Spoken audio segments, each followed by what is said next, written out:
saya ingin ke Bang Noel. Bang Noel, tadi ya Bang Noel mengatakan di awal bahwa ini bagus untuk memberikan peluang kepada generasi muda, kaum-kaum muda untuk memimpin. Tapi ternyata ada kaum muda yang mau turun ke jalan, Bang, protes soal hasil uji material MK ini. Iya, yang dia protes kan hasilnya, bukan substansinya. Tadi kawan-kawan BEM UI, kawan-kawan mahasiswa yang hadir di sini, saya yakin mereka sepakat soal kepemimpinan kaum muda. Nah, persoalan ada problem di Mahkamah Konstitusi, ya silakan aja kritik mahkamahnya. Jangan dikritik substansinya. Tadi kawan-kawan BEM Fakultas Hukum UI kan dia bilang, kami setuju dengan soal kepemimpinan kaum muda. Kami tidak punya masalah dengan itu. Yang kami masalahkan kenapa tergesa-gesa keputusan itu. Gitu. Itu adalah persoalan teknis yang menurut saya bukan domainnya untuk ngebahas soal itu. Jadi biarkan saja itu problem di mahkamahnya, silakan kawan-kawan mahasiswa, mereka punya hak secara konstitusional, punya hak secara demokratik untuk melakukan protes, silakan protes aja.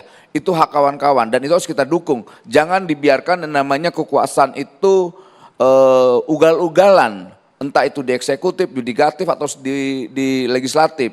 Kita tetap harus patuh terhadap demokrasi yang sudah kita bangun. Jangan sampai kita alergi terhadap wacana-wacana yang terkait dengan perubahan, kemudian persoalan demokrasi. Jadi menurut saya sekali lagi, saya lihat rakyat hari ini sepakat dengan kepemimpinan kaum muda. Harus kita lawan yang namanya cara berpikir korup para politisi tua. Itu saran saya buat kawan-kawan anak muda, tetap semangat. Bung Karno sampai pernah menyatakan bahwa siapkan aku 10 anak muda, saya akan tundukkan dunia. Itu anak muda. Oke. Tapi saya mau kembali lagi nih ke mahasiswa. Sebenarnya kamu permasalahkan, Daniel, proses dari persidangannya atau hasilnya sebenarnya yang bikin kalian gerah? Begini Mbak, kami di sini melihat bahwa Mahkamah Konstitusi sebagai guardian of the Constitution sedang hancur. Begitu ya. Tapi di sini Mas Noel dan teman-teman lainnya mungkin hanya mempedulikan soal politik-politik elektoral. Tapi bagi kami ini jauh lebih besar dari itu. Bapak-bapak jangan berharap ada pemimpin muda kalau misalkan sampai sekarang Mahkamah Konstitusi, sampai sekarang hukum masih dijadikan mainan dari penguasa gitu. Jangan harapkan ada kepemimpinan anak muda, karena kami anak muda males. Kalau melihat bagaimana kondisi hukum yang ada sekarang, kondisi penjaga konstitusi yang ada, yang sudah hampir hancur gitu. Jadi jangan selalu apa-apa politisi anak muda, tapi nggak pernah peduli dengan apa yang jadi isu anak muda, apa yang jadi concern anak muda. Dan sekali lagi, justru ini yang membuat anak muda malas terjun ke dalam dunia politik. Oke, baik. Begitu Mas.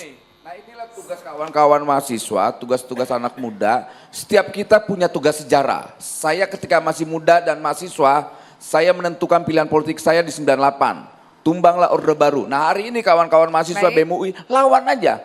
Setiap anak muda itu punya sejarah masing-masing dan punya tugas sejarah masing-masing. Lakukan sejarah itu. Tidak pernah namanya sejarah membatasi gerakannya. Lakukan, kawan-kawan BEM, kawan-kawan mahasiswa, kawan-kawan anak muda. Apalagi hari ini 52% penentu kemenangan dan penentu perubahan untuk Republik ini ada di tangan anak muda. 52%.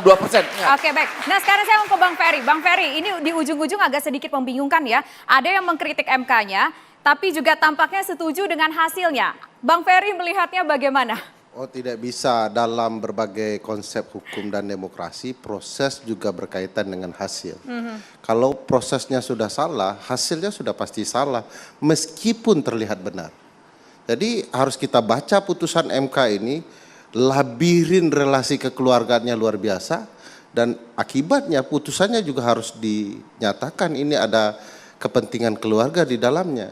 Yang saya dan mungkin yang lain maksud soal dinasti politik itu jelas. Ya. Dalam berbagai referensi, silakan buka referensi, kalau sudah bicara political dynasties, yang dimaksud dalam buku adalah politik kekerabatan kekeluargaan.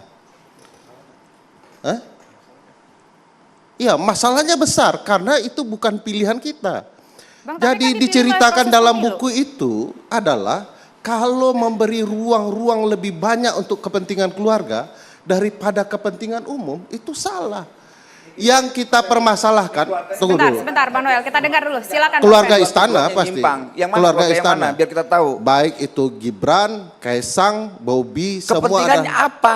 Penting sekali bagi demokrasi. Saya mau jelaskan.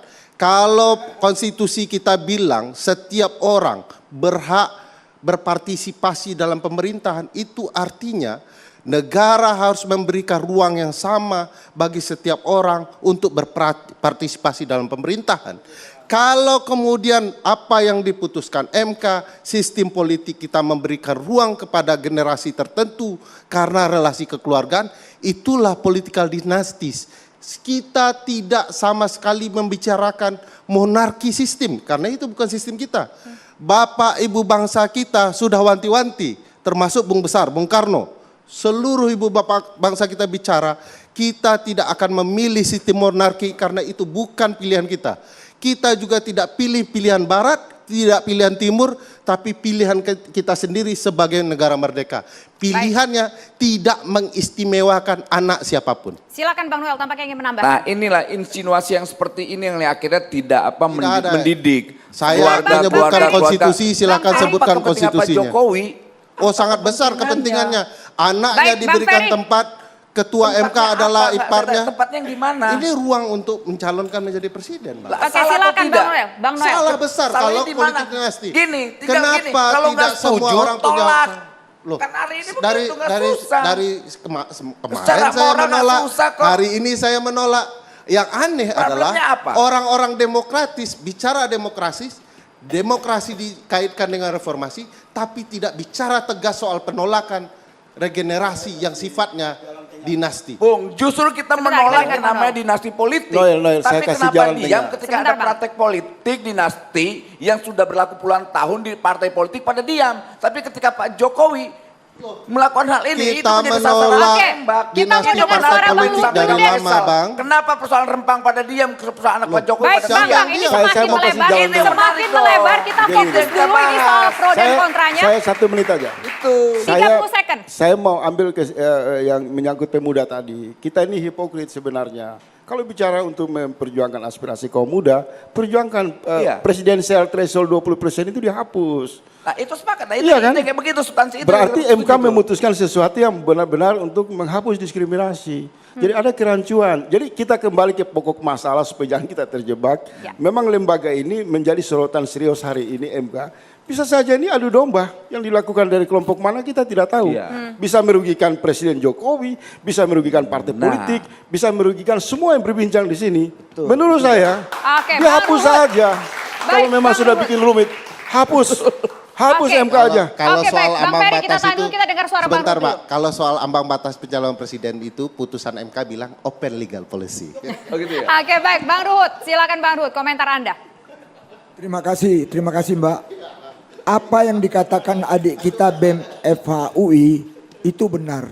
Awal beliau kan mengatakan, semua masalah ini kan yang bikin kita juga berdebat karena cara